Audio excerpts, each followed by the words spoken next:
What is badminton and its history? Badminton is a game played by 2 or 4 players on a rectangular court with a high net across the middle. The players try to score points by hitting a shuttlecock across net using a racket. Badminton is a very popular sport. According to a survey, badminton ranks the second most played sport in the world, with 220 million people playing around the world, just behind football. Badminton is the fastest racket sport in the world. The fastest match recorded was more than 400 km per hour in the real match, and almost 500 km per hour in a racket test, compared to only 253 km per hour for a world record tennis serve. Badminton is played with the racket and shuttlecock in the court with a net. Badminton was invented a long ago. The shuttlecock was actually originated from China, probably more than 2,000 years ago. But it is not exactly the shuttlecock like we see them playing now. It is made of feathers and it looks like this. However, it was not played using a racket. Instead, they used their foot or other body parts, except their hands, to hit the shuttlecock. The game called Tianzi. As we can see, it's called Sipa here in the Philippines. Badminton took its name from Badminton House in Gloucestershire, the home of the Duke of Beaufort, where the sport was played in the last century. The game was also known as Pune or Pune, after the garrison town of Pune. In the 1600s, battledore and shuttlecock was known to be played. It was an upper-class pastime in England. Battledore and shuttlecock was simply 2 people hitting a shuttlecock backwards and forwards. Modern badminton can be traced to the mid-19th century British India. It was created by British military officers. Initially, woolen balls were preferred by the upper classes in windy or wet conditions, but ultimately, shuttlecocks took over the role of the ball.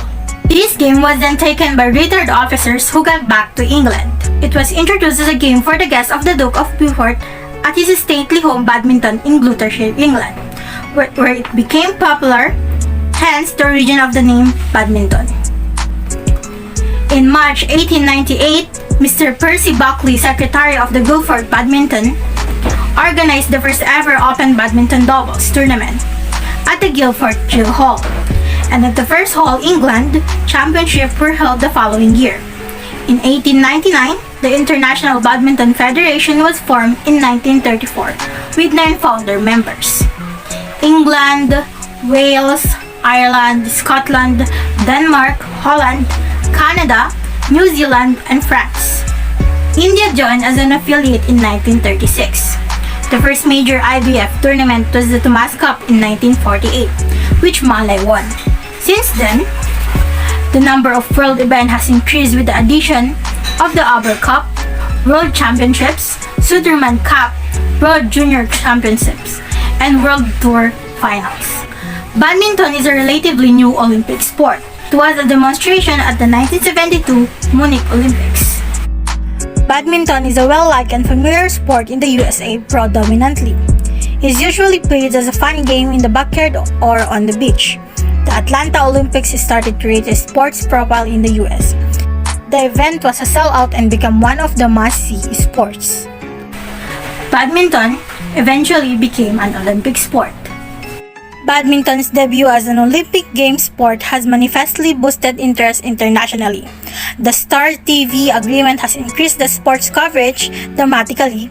Sponsors and television companies are being attracted to a sport which gives them access to the Asian economies. And spectators are increasingly attracted to the exciting mix of angles, tactics, touch, reactions, and fitness that would exhaust a squash champion. Good day everyone, our report is about rules, badminton, and equipment used in badminton.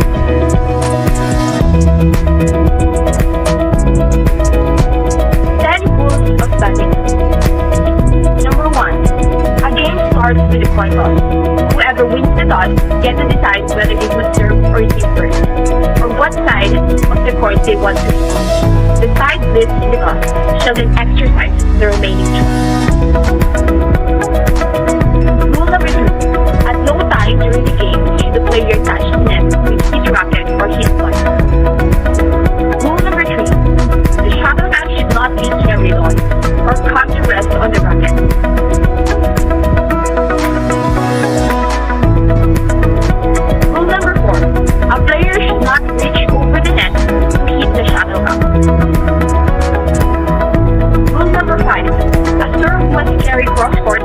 diagonally to be valid.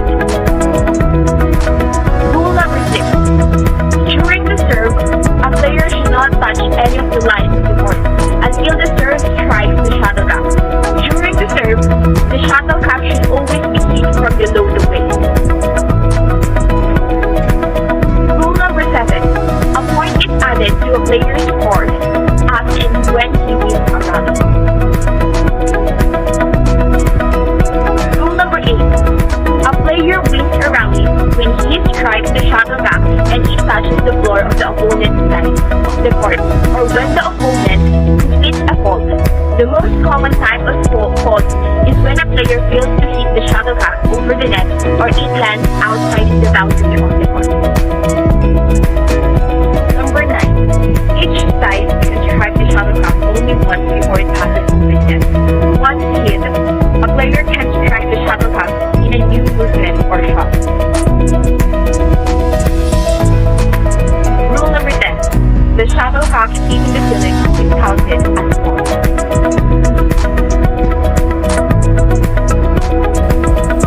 So let's proceed to the equipments used in badminton. The equipments are racket, shuttlecock, court shoes, badminton net, socks, wristband and headband, and badminton apparel. So the first one is racket. Racket is the most basic component required by a player. The length of the string can be more than 27.94 cm and the width can be more than 20.9 cm. You can choose the best and ensure the grip is suitable for you in order you to play the game smoothly. So let's proceed to the shuttlecock. The shuttlecock, it is a feather ball. It has 16 feathers affixed to a cork. Its weight shouldn't exceed 5.50 grams, minimum of 4.74 grams. So without this, a game can't be played. Next is court shoes. So playing badminton means moving your feet. So the game will get exciting if your feet is compatible and comfortable in your shoes. So there are popular brands of this like Victor and Yonex. So the next one is the badminton net. So badminton net is the utmost important equipment in playing badminton. The measure of the net neither more nor less than 5 feet. So professionals are using badminton net. So yung iba, yung hindi professional ay pwedeng maglaro ng badminton kahit walang net. The fifth one is socks. So it is a trivial one but have an important role to play. Good quality socks are the ones that absorb sweat from the feet to keep you comfortable. When playing is a necessity. So cheap socks is okay but it can maybe lead to poor performance. Like naiirata ka, ganun. Hindi ka makalaro ng smoothly. The next one is yung wristband and headband. So, wristband, it can prevent the sweat flowing to the handle of your racket. And yung headband naman helps the sweat from getting into your eyes. So, they are not mandatory to use. For some, they work as fashion accessories to look super cool when playing badminton. Oh shit, ang cool, ganun. So the last one is badminton apparel. Wearing something really comfortable during the match can do wonders. If you wear cotton t-shirts either round neck or collared, you will be more at ease than other fabric t-shirts. So it is way more comfortable when you are wearing a lightweighted clothing so that the heat and sweat of the body can absorb without affecting one's performance. Now that you have known for all the essential equipments, play in style and play professionally.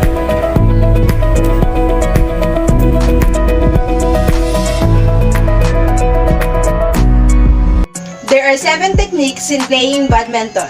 First is the grip. So, the grip must be loose, nor not be too tight, but the grip of the racket must be just right. Therefore, it doesn't be loose easily, control the shot and prevent wrist injury. There are 2 kinds of stroke, the backhand grip and the forehand grip. The backhand grip and the forehand grip is as shown in the picture. push the index forward while playing forehand strokes, while push the thumb forward while playing backhand strokes. Second technique is stance. So, it's the defensive position that a player should perform when waiting on their opponent. To perform proper stance, in badminton, the body must be rotated to face the opponent's side on the court with non-racket feet forward and legs at the shoulder width.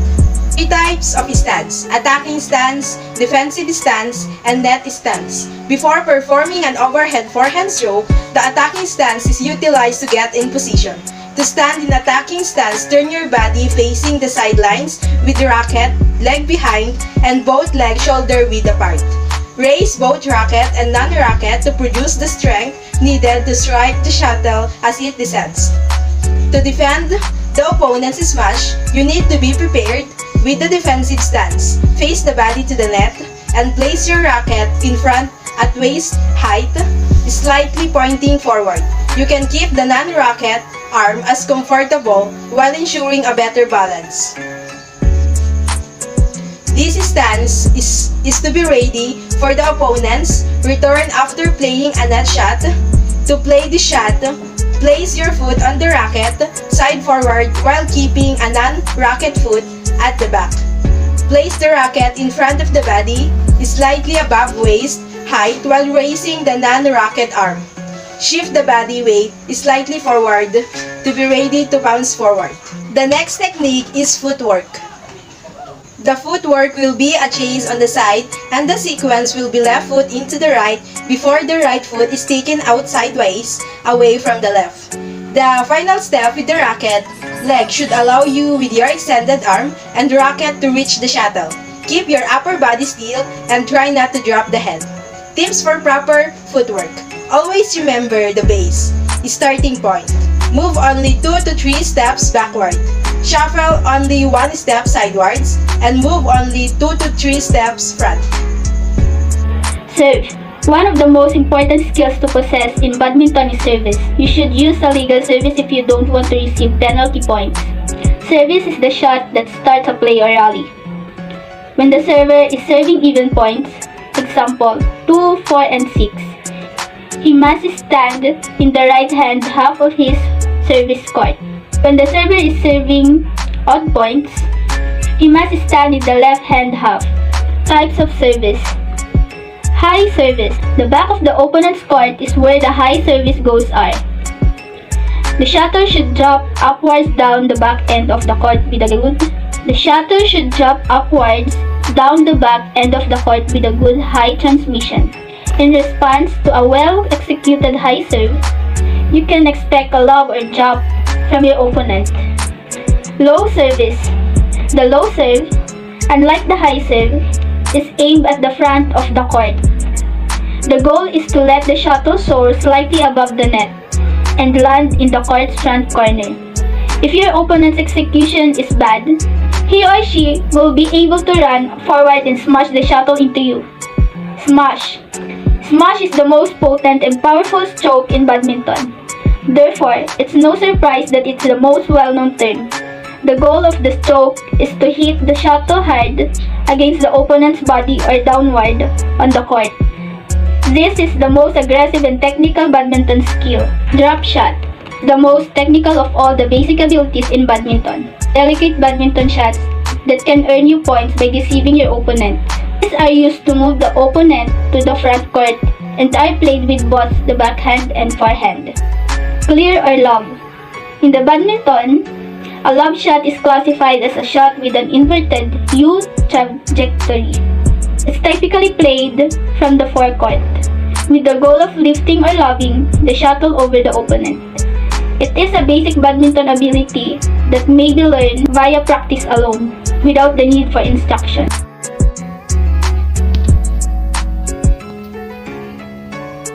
So this is the court size for the doubles category. Players are allowed to serve at the doubles back service line and front service line. Side-by-side position, each partner is responsible for half of the playing court net to baseline. It is important that both of you covers the whole width of the court in order to avoid trap shots or losing smash. Also, the court for serving in doubles is wide, so it's important that both of you secures both sides to ensure the hit of the shuttlecock back to your opponent. So this is side-by-side position looks like. Player 1 was placed at the left side of the court and player 2 is placed at the right side of the court. Up and back position. One member placed the front portion of the court, operating from the center line and just behind the short service line. The partner placed the rear portion of the court from the center line and just in front of the double rear service line. The player that was placed at the front portion of the court is the one who's responsible for net replies, while the other player that was placed at the rear portion of the court is the one who's responsible for leaf at the back. This position was used for attacking. So this is up and back position looks like. The red player was placed at the front portion of the court and the blue player was placed at the rear portion of the court. Strategies in serving. Low serve. This is the most preferred type of serve of players in doubles. This is because the low serve is more difficult to attack than other serves. It's the only serve that starts to fall below net height immediately after crossing the net. Low serve is the most preferred type of serve to do in doubles category because the lower and the more pressed down your shot is, the more chance for your opponent to lift it up, which is an advantage for you to be in an offensive attack. Also, when doing low serve, the shuttlecock has only a short period of time to travel so the opponent cannot react immediately. So this is what low serve looks like. The server was placed at the front service line and as you can see, the distance of the server and where the shuttlecock will land was very short only.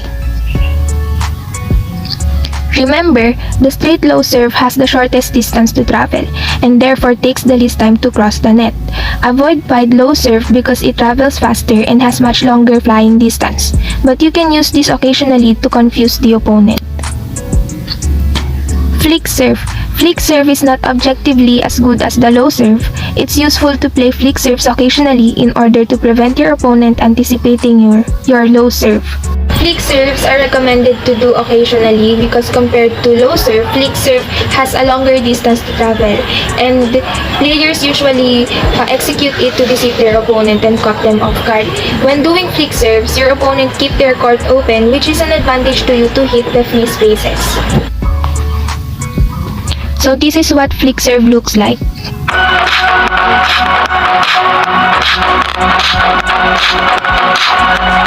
So as you can see, the shuttlecock ends until the back service line. So it has a longer time to travel and longer distance. Remember, both straight and wide flick serves are effective.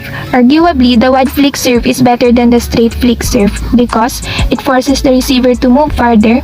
If he attacks, his shots will be coming from a corner rather than down the center, which is easier to defend against. Trust your partner. It is important to trust your partner in order to execute the game well. Let your partner do his part and same as well to you. You should play as one and you should not blame each other when losing points because win or lose, you're still partner regardless of the outcome. A high leaf or a high clear are the two most common ways to lose the advantage. You're setting your opposing pair up for a series of attacks. In doubles category, you should avoid doing high lift because you're inviting your opponent to attack. Well, you can do it occasionally if it is really needed to. Look at the opponent's weaknesses.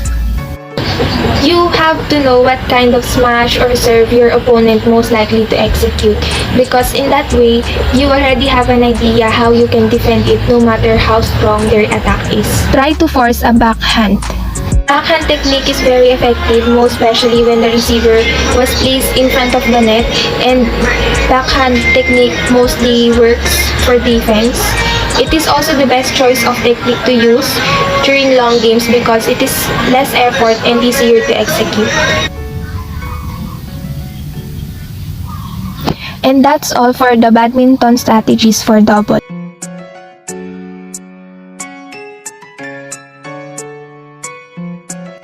Badminton can be played with 2 or 4 people. The object of this game is to score points by successfully hitting the shuttlecock over the net. Though the game has similarities to tennis, the rules of badminton are distinct and important to know before you take a swing at your first game.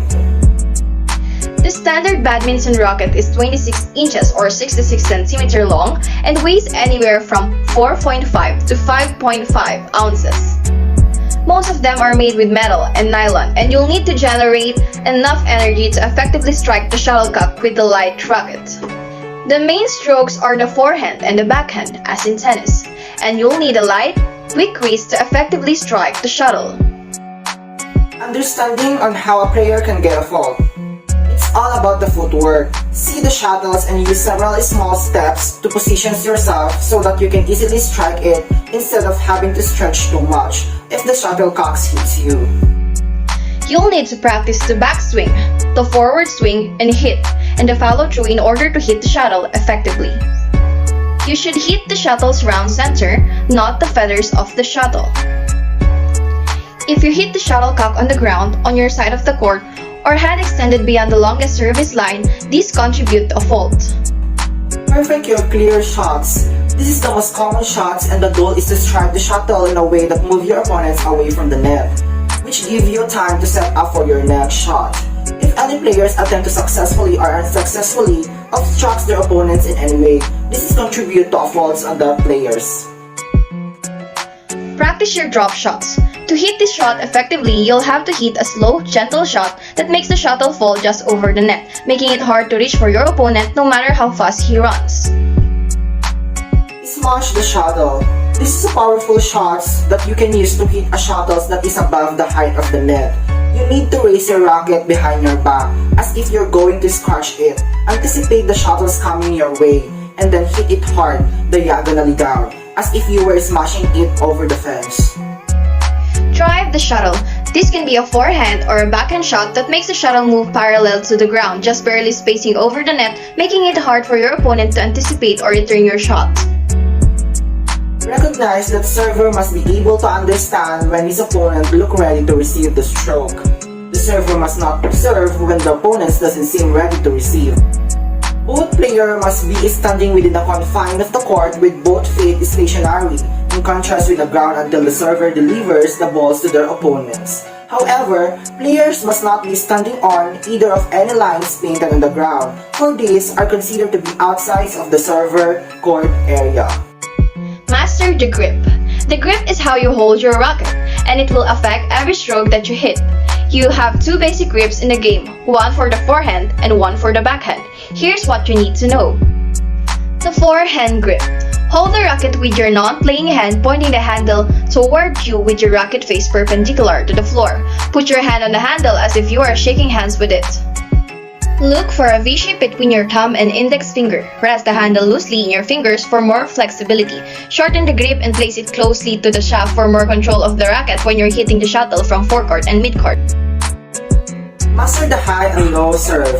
There are many ways to hit the badminton serve, from the high serve to the backhand serve. Here are a few serves that you will need to know. The high serve. This is a great serve for moving your opponent back during the single play. It is a little trickier for doubles. You have to use an underhanded forehand for this serve. Relax, bend your knees standing 2 to 3 feet behind the short service line. Lead your non-racket leg, placing your racket leg behind it. Move your racket back almost to your shoulder, then swing it forward. Hold the shuttles by the feathers and drop it slightly in front of you. Hit the shuttles with the flat lace of your rackets, and follow through until your racket reach all the way to the non-racket side of your head. The low serve. This serve is more commonly used during doubles. You can use the forehand or the backhand for this motion. For the forehand serve, stand 2 to 3 feet behind the service line. Bring your racket back to your waist level and start swinging forward. Hold the shuttle by the feathers and bring it close to meet the racket instead of dropping it. Hit the shuttle at a higher point but still below your waist and push it with the racket face, trying to make it just skim the tip of the net. Master the flick and drive serve. Here's what you need to know. The flick serve. Use this for quick serve but do not so sparingly. Use a forehand or a backhand is acting like you're going to push the shuttles in a typical low serve, but instead, use your wrist to quickly flick the shuttle over. The drive serve. This is an attacking serve, perfect for doubles and singles. This will make the shuttle travels at flatter angle and the faster phase.